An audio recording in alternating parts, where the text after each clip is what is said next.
golpe de Estado que derrocó a Chávez por 47 horas.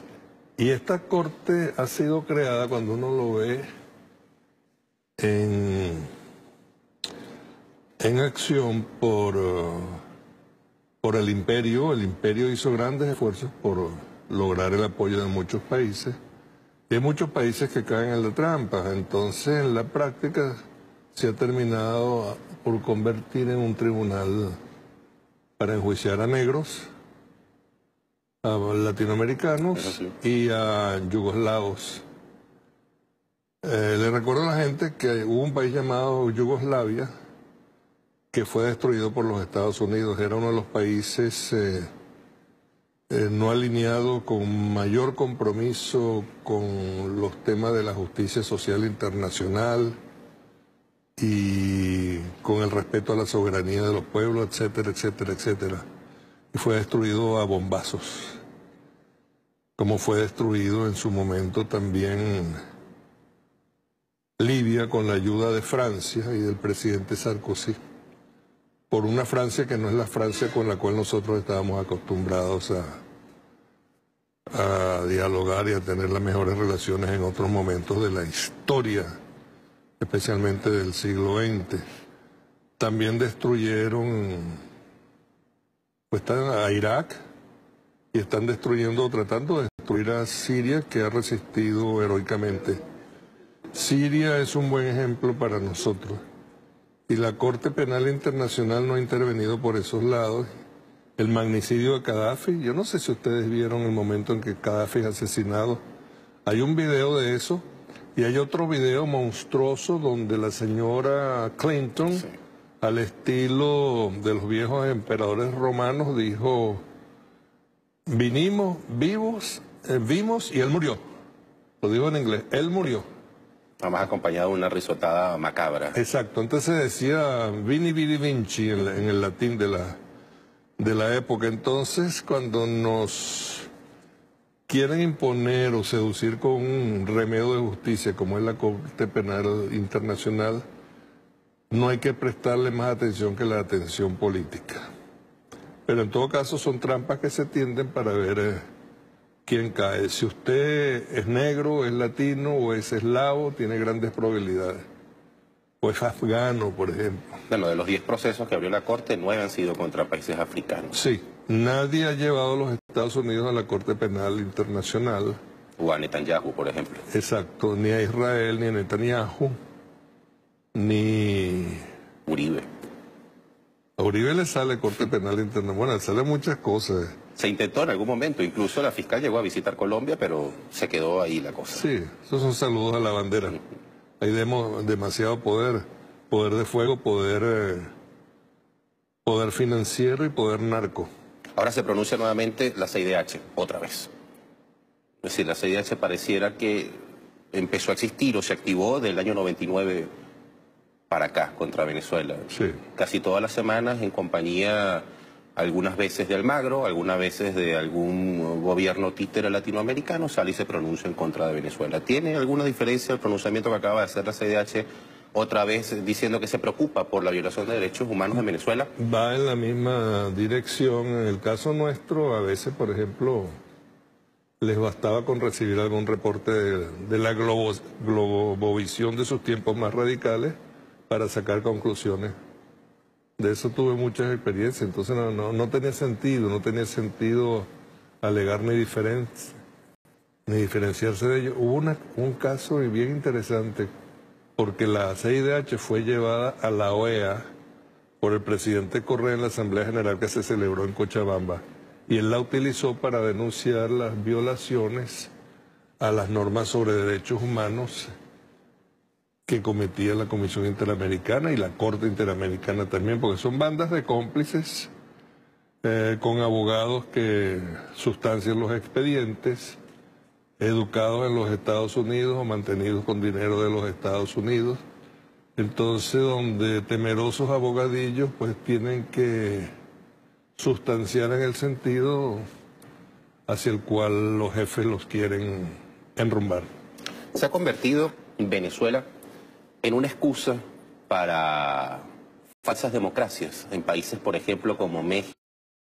Perú, ya hablamos de Colombia, pero México, Perú, Argentina, o monarquías con cierto disfraz de modernidad por pertenecer a la Comunidad Europea como España.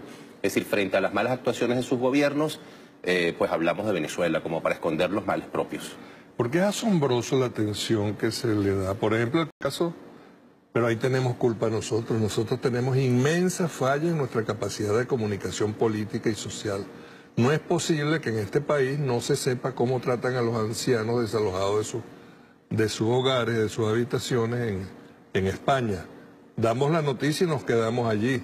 Convertir eso en una corriente de opinión pública necesita de persistencia. Entonces, todos los días dar noticias cómo tratan a los ancianos en España, como las noticias que se puedan dar de cómo tratan a los negros en los Estados Unidos. Que los matan, de cómo actúa la policía de los Estados Unidos. Y igual se puede decir de algunos de los países europeos, los crímenes que cometen, los escándalos que ocurren en esos países, ¿no?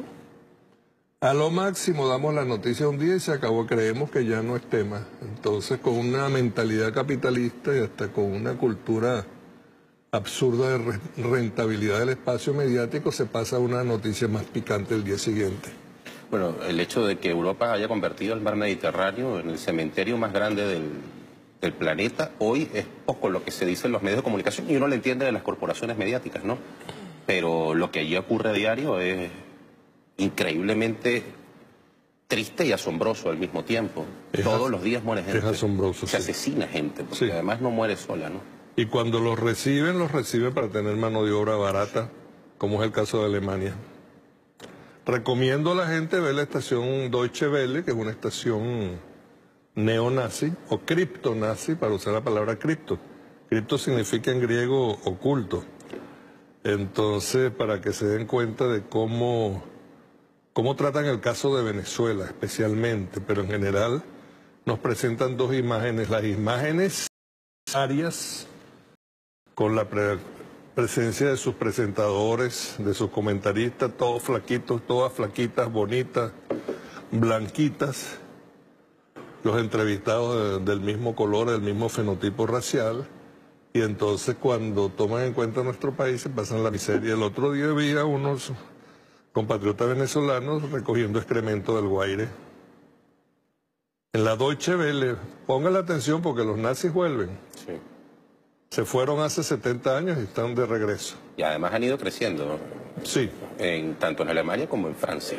Van a hacer una conjunción porque se supone que no son criptonazis o no son nazis los de la Deutsche Welle. Y los nazis se suponen que están en oposición al gobierno de la señora Merkel, pero por otro lado están creciendo. Ya creo que son el 12%, Sí. Que es bastante para ser nazis. Es como demasiado. Entonces, en cualquier momento, bueno, yo iba a decir van a quemar gente, pero los nazis creo que no tienen tradición de quemar gente. De quemar a gente viva. Los nazis gaseaban a sus víctimas durante los tiempos del Holocausto y después cremaban los cadáveres. Aquí en Venezuela la ultraderecha quemó vivos a sus compatriotas. Mencionó a Libia. Una de las razones por las que se invade, por las que se ataca de la manera como se atacó a Libia fue incluso por el intento de crear una moneda que agrupara a la mayor parte de los países africanos y poder negociar con el resto del mundo con una fortaleza y la no dependencia del dólar. Existe la posibilidad que este aumento de las presiones a Venezuela se deban a el éxito previo que ha tenido el llamado a la creación del petro y que, por ejemplo, personajes como el secretario general de la OPEP hayan decidido poner el tema sobre la mesa de la OPEP para que el petro sea parte de la moneda de intercambio del petróleo a nivel mundial. De eso se trata. Concurre junto con otras situaciones. Libia se estaba comenzando. Libia desde el punto de vista político era una dictadura, un régimen personalista, pero en Libia todo el mundo comía, todo el mundo recibía una buena educación, todo el mundo tenía acceso a la recreación, al trabajo y a los beneficios de la sociedad moderna. Eso lo convertía en un mal ejemplo también. Entonces es preferible no tener esos ejemplos, como es el caso del ejemplo de Venezuela. Educación gratuita, salud gratuita, y una serie de ventajas sociales. La vivienda, el derecho humano, eso no es reconocido en otras partes, el derecho humano a la vivienda. Las pensiones, si uno comparara con México o con Argentina sobre todo en los últimos tiempos. Sí, porque es terrible cuando uno ve estos personajes o personajillos al frente de un Estado, donde llegan con toda su carga de educación burguesa más que deforme, con toda su carga de desprecio social, a ocuparse de temas sociales, a ocuparse de la pobreza. El caso de México, México creo que tiene mayoría indígena. Sí. Es un país gobernado por blancos. Las cosas ocurren, ¿no? Como la mayor parte de Centroamérica. El caso del Perú, sí. Uno los ve blanquitos y, bueno, ustedes podrán ver, poniendo la atención a la pantalla, que yo no debo tener nada contra los blancos ni ningún prejuicio racial contra los blancos. Me limito a observar situaciones y a reportarlas. En ese tema se ha intentado generar como una especie de ola de xenofobia contra los venezolanos que hoy viven en otros países, sobre todo en Latinoamérica. Uno ve a diario cómo noticieros y medios colombianos hablan de manera totalmente xenófoba en contra de Venezuela y de los venezolanos, en Chile, en Perú, en Argentina. ¿Hay razón para algo así, más allá del evidente rechazo a la xenofobia? Hay una nueva razón, que es la competencia. Los venezolanos que se van llevan consigo el equipaje de una buena educación recibida en estos años de revolución bolivariana. Entonces, con un título de ingeniero hay más posibilidades que me contraten para reparar unos equipos que a una persona que no tiene los recursos educativos para atender ese tipo de responsabilidades. En el Perú han llegado inclusive a ofrecer puestos de trabajo, pero arriba ponen un cartelito o una cartulina que dice no venezolanos. En Panamá ocurre algo similar. En Panamá también. Entonces, y allí pasa también, desgraciadamente, algunos con esta cultura consumista y de dinero, que algunos venezolanos también se comportan mal en algunos de esos países y creen que con un fajo de billetes de los que tienen pueden lograr cualquier cosa, inclusive comprar autoridades. Ese es un tema que genera bastante discusión aquí en nuestro país. ¿Qué opina de los venezolanos que deciden por motivos políticos, económicos, laborales, irse, emigrar? Porque además se habla y se utiliza el tema diáspora, ¿no?, en algunos medios de comunicación. Sí. ¿Cuál es su opinión al respecto? No es un fenómeno que me guste, no me voy a ser crítico de ello, porque cada cual hace con su vida lo que mejor le parezca, especialmente en la madurez. Puede ser en la madurez de su vida física. Claro. Puede ser una decisión inmadura, extemporánea, apresurada, etcétera, etcétera, pero de pronto también puede ser una decisión para alguien que tiene habilidades para conseguir trabajo, hacer negocios en otras partes. Entonces, no quiero convertirme en juez de los venezolanos que se van, simplemente no estoy de acuerdo con ellos. Y les aconsejaría en algún momento regresar a la patria. Vuelta a la patria es un poema de Pérez Gonalde, que sería bueno leer de vez en cuando. Nos quedan 5 minutos. Me gustaría hablar en lo nacional con el tema elecciones, porque además hay una parte bastante extensa en el acuerdo sobre las condiciones que pedía la oposición se aplicaran en la elección presidencial. Su opinión al respecto del tema tanto de los observadores, acompañantes, un término que todas esas condiciones que aparecen en el acuerdo con la oposición fueron a solicitud de ellos, fueron atendidas debidamente. Eso tiene que ver con la observación internacional, por ejemplo. Pero se insiste en que la convocatoria a una elección por parte de la Nacional Constituyente no es democrática. Eso insiste el sector de la oposición y algunos dirigentes internacionales. En eso insiste, pero ellos han estado reconociendo el poder de la Asamblea Nacional Constituyente a través de su interlocución con la presidenta de la Asamblea en las reuniones de Panamá. Pero todas son actitudes engañosas para que nosotros creamos que sí están dispuestos a asumir el camino constitucional, reconocer los poderes constitucionales que tiene la Asamblea Nacional Constituyente para al final retirarse. Yo no diría que cobardemente, porque no es cobardía, es un acto malicioso y perverso. Es la cuarta elección que hace Venezuela en menos de un año. Sí. Si sumamos Asamblea Nacional Constituyente, regionales, municipales, ahora viene la elección presidencial. Lula en algún momento dijo que, a manera de broma, que en Venezuela había un exceso de democracia por la cantidad de elecciones que se daban en el tiempo histórico que lleva la revolución bolivariana. ¿Existe en Venezuela un exceso de democracia? Y se lo vuelvo a preguntar porque la mayoría de los gobiernos potencia del mundo hablan de la dictadura del régimen venezolano. Mientras más democracia, mejor. Ese es un ejercicio que nos genera goce, pero aparte de generarnos goce, nos genera victoria y oportunidades para demostrar cuán democrático es nuestro país frente a los antidemocráticos que se niegan a reconocer la validez de nuestro sistema apoyado sobre la voluntad popular. ¿Qué papel juega aliados Venezuela a nivel político y económico como pueden ser Rusia, China e Irán? Yo creo que todos ellos un papel positivo. A veces desde la cautela o desde la moderación que exigen las relaciones internacionales, pero son aliados que nos han tendido la mano en circunstancias difíciles y a los cuales agradecemos, y seguiremos agradeciendo su comprensión de Venezuela y su apoyo, especialmente en los momentos más difíciles, donde seguramente surgirán con nuevos ímpetus. ¿Pueden ser esos apoyos hoy un freno para que el gobierno de los Estados Unidos no haya realizado una acción mucho más directa contra nuestro país? Eso es posible, pero yo no me jugaría una apuesta en ese sentido, porque ese es un gobierno de locos, y que no soporta la idea de que pueda tener una rebelión dentro de sus propios espacios que ellos consideran naturales, dentro de una concepción de destino manifiesto. Es decir, dado por Dios. No Dios dado, dado por Dios.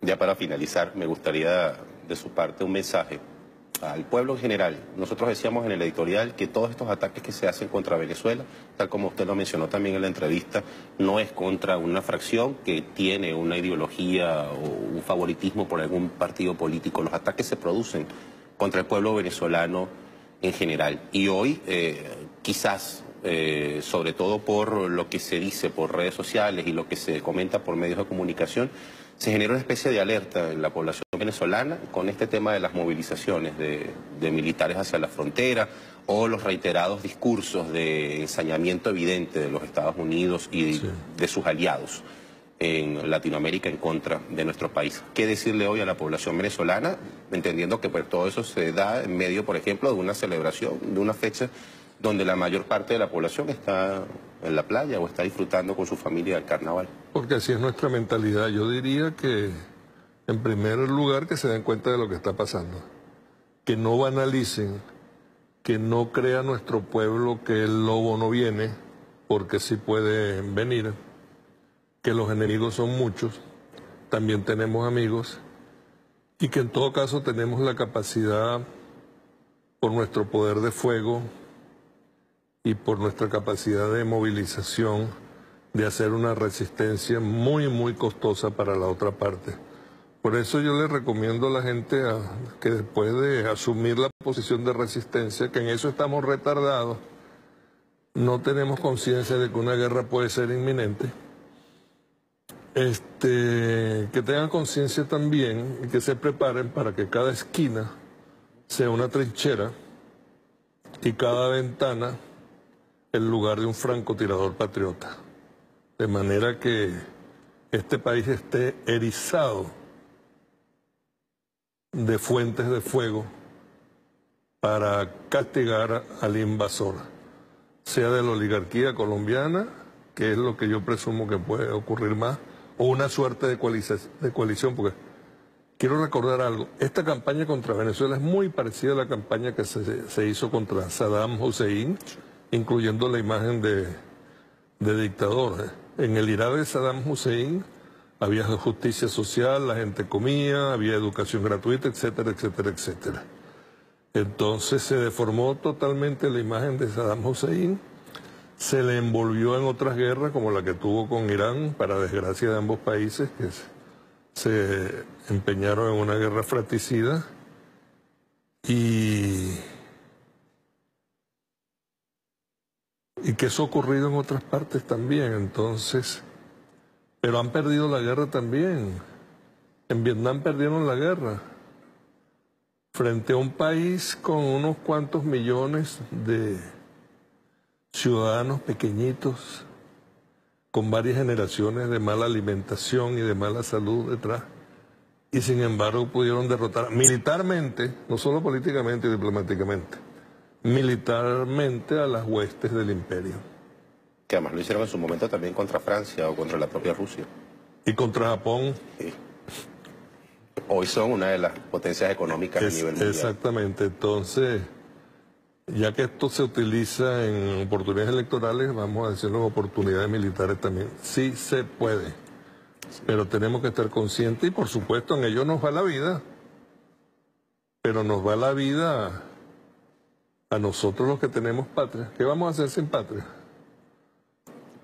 Si sobrevivimos, andar por el mundo, correcto, como apátridas, pidiendo limosna, pidiendo oportunidades para comer. A veces es preferible morir, pero morir con dignidad. Y morir neutralizando a la otra parte también. Muchísimas gracias. Gracias. Como siempre es un placer. Igualmente. Nosotros ya nos despedimos por la noche de hoy, lunes 12 de febrero, 11:02.